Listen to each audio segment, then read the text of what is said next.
নমস্কার। অমৃত জ্ঞান ইউটিউব চ্যানেলে আপনাদের সকলকে জানাই সুস্বাগতম। বন্ধুরা, আজকের এই অনুষ্ঠানে মাঘী পূর্ণিমা সম্পর্কিত 10টি গুরুত্বপূর্ণ বিষয় নিয়ে আলোচনা করব। যাই হোক, প্রথমে আমরা সম্পূর্ণভাবে জানার চেষ্টা করব যে 2026 সালে মাঘী পূর্ণিমা কবে পড়েছে। আগামী 1 ফেব্রুয়ারি রবিবার দিন, এবং এই পূর্ণিমা তিথি শুরু হচ্ছে 31 জানুয়ারি শেষ রাত্রি 5:45 থেকে এই পূর্ণিমা তিথি শুরু হচ্ছে এবং শেষ হচ্ছে 1 ফেব্রুয়ারি রবিবার শেষ রাত্রি 4:10 পর্যন্ত থাকছে এই পূর্ণিমা তিথি। সুতরাং আমরা প্রত্যেকেই মাঘী পূর্ণিমা পালন করব উদয়া তিথি অনুযায়ী আগামী 1 ফেব্রুয়ারি রবিবার দিন, কারণ সারাটা দিনই আমরা কিন্তু পূর্ণিমা তিথি পেয়ে যাচ্ছি। আচ্ছা, এরপর সংক্ষেপে মাঘী পূর্ণিমার দিন কিছু কর্ম এমন রয়েছে সেগুলো কিন্তু করা আবশ্যক, সেগুলো আমরা জেনে নেব। নাম্বার 1, মাঘী পূর্ণিমার দিন নিরামিষ আহার গ্রহণ করবেন। নাম্বার 2, এই দিন গঙ্গা স্নান অবশ্যই করবেন। যাদের সামনাসামনি গঙ্গা রয়েছে তারা এই দিন গঙ্গায় স্নান করবেন এবং তিল পারলে দান করবেন। এছাড়াও যাদের সামনাসামনি গঙ্গা নেই তারা নিজের স্নানের জলে অল্প করে গঙ্গা জল মিশিয়ে কালো তিল, হলুদ এবং গোলাপ জল মিশিয়ে অবশ্যই স্নান করবেন। এর ফলে আপনাদের জীবনে সৌভাগ্য বৃদ্ধি পাবে এবং শুক্র গ্রহ স্ট্রং হবে। গ্রহদোষ প্রেরিত হয়ে রয়েছে, তারা এই উপায়টি অবশ্যই মাঘী পূর্ণিমার দিন করবেন।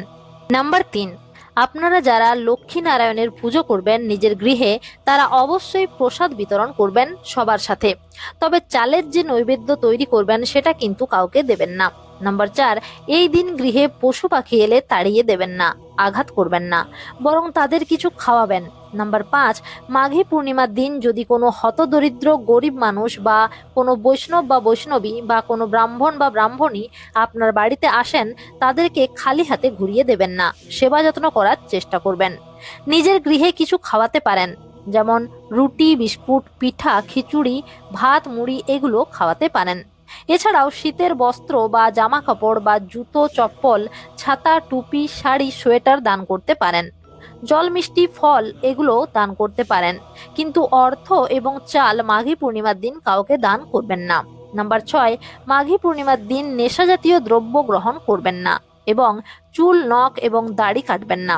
নাম্বার 7, মাঘী পূর্ণিমার দিন দান ধর্ম যত করবেন তত আপনার সংসারের জন্য, আপনার জীবনের জন্য মঙ্গল। আচ্ছা, এরপর ভিডিওটি দ্বিতীয় অংশে আলোচনা করব। মাঘী পূর্ণিমার সন্ধ্যায় মা লক্ষ্মীর চরণে নিবেদন করুন এই এক বিশেষ বস্তু। ফলস্বরূপ সুখ, শান্তি, সমৃদ্ধি আপনাদের জীবনে অবশ্যই মায়ের কৃপায় আসবে।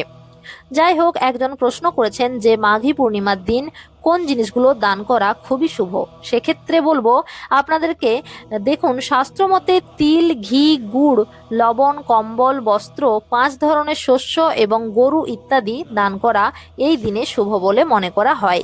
এতে অক্ষয় পুণ্যের প্রাপ্তি হয়। আচ্ছা, এরপর একটা বিশেষ আমি উপায় বলে দিচ্ছি, পারলে কিন্তু এটা করবেন। এবং এই উপায়টি আপনারা সন্ধ্যার সময় করতে পারেন, দুপুরেও করতে পারেন, আপনাদের ইচ্ছা মতো কি করবেন।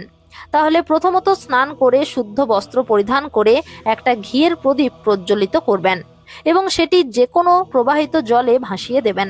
সব থেকে ভালো হয় যদি এই ক্রিয়াটি গঙ্গাতে করতে পারেন, কিন্তু সবার বাড়ির সামনে গঙ্গা নেই, সেক্ষেত্রে আপনারা যে কোনো প্রবাহিত নদীর জলে ভাসিয়ে দিন।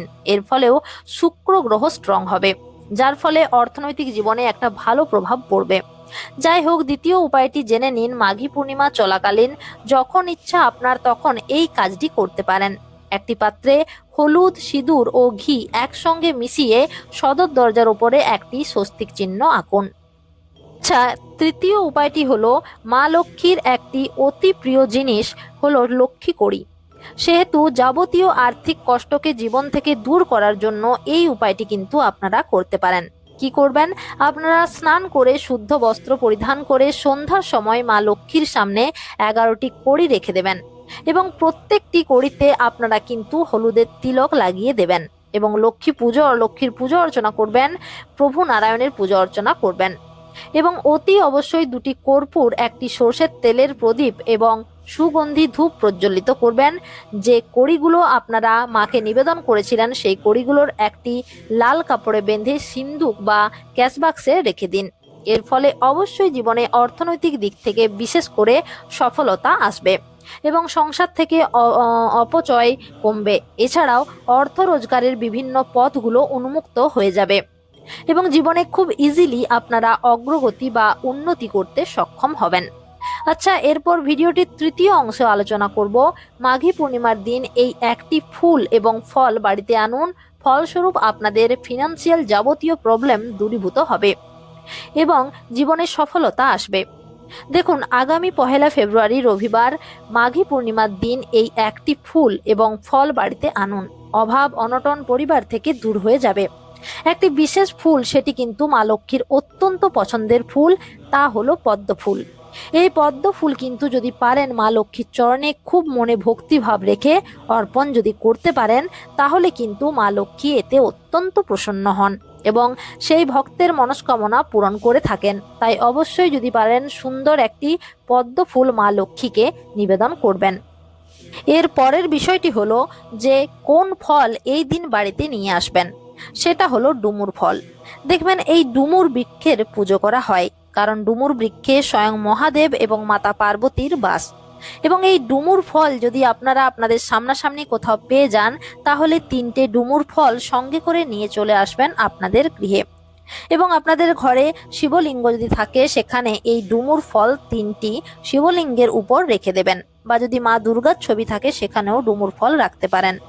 এরপর আপনারা মাঘী পূর্ণিমার তিথি শেষ হয়ে যাওয়ার পর ওই 3টে ডুমুর ফল লাল শালুকানিতে বেঁধে একটা আপনাদের রন্ধন যেখানে করেন অর্থাৎ রান্নাঘরে রাখবেন, দ্বিতীয়টা যেখানে টাকা পয়সা রাখেন বা কোনো ইম্পর্টেন্ট ফাইলপত্র রাখেন সেখানে রাখতে পারেন, এবং তৃতীয়টা যেটা আপনাদের শোবার ঘর যেখানে আপনারা ঘুমান বেডরুম, সেখানে রেখে দেবেন।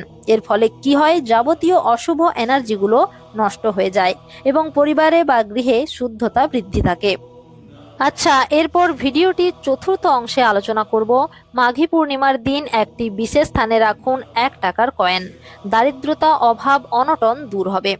এছাড়াও মাঘী পূর্ণিমার দিন আপনি মা লক্ষ্মীকে অবশ্যই একটি সিঁদুর থান অর্পণ করবেন। এছাড়াও যারা মা লক্ষ্মীর পুজো অর্চনা ঘরে এই দিন করবেন, তারা কিন্তু অবশ্যই মা লক্ষ্মীর চরণে একটি পান, লবঙ্গ, গোলমরিচ, এলাচ এবং 2টি গোটা সুপারি এবং লক্ষ্মী কড়ি অবশ্যই মা লক্ষ্মীকে নিবেদন করবেন, কারণ এই জিনিসগুলো মা লক্ষ্মীর অতি প্রিয়। এবং এগুলির সাথে একটি 1 টাকার কয়েন মা লক্ষ্মীকে ভক্তি ভরে নিবেদন করে দেবেন।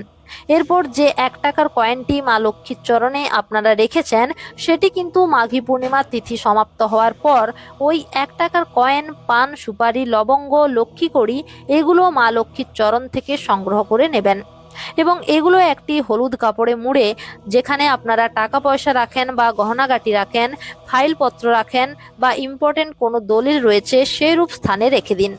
এর ফলে মা লক্ষ্মীর কৃপা সারা জীবন আপনাদের সঙ্গে থাকবে। লক্ষ্মীর কৃপা পাবেন, ধনবৃদ্ধি হবে, পারিবারিক আয় উন্নতি বাড়বে, অশান্তি ঝুট ঝামেলা কমবে এবং সংসার থেকে দারিদ্রতা দূর হবে। এছাড়াও দেখবেন সংসারে অনেকের প্রচন্ড পরিমাণে অপচয় হয়, সেই অপচয়টাও কিন্তু আস্তে আস্তে দেখবেন অনেকখানি কমে আসবে। ভিডিওটির পঞ্চম অংশে আলোচনা করব মাঘী পূর্ণিমার দিন কন্যা সন্তানের হাতে দিন এই বস্তু, প্রচুর টাকার মালিক হবেন।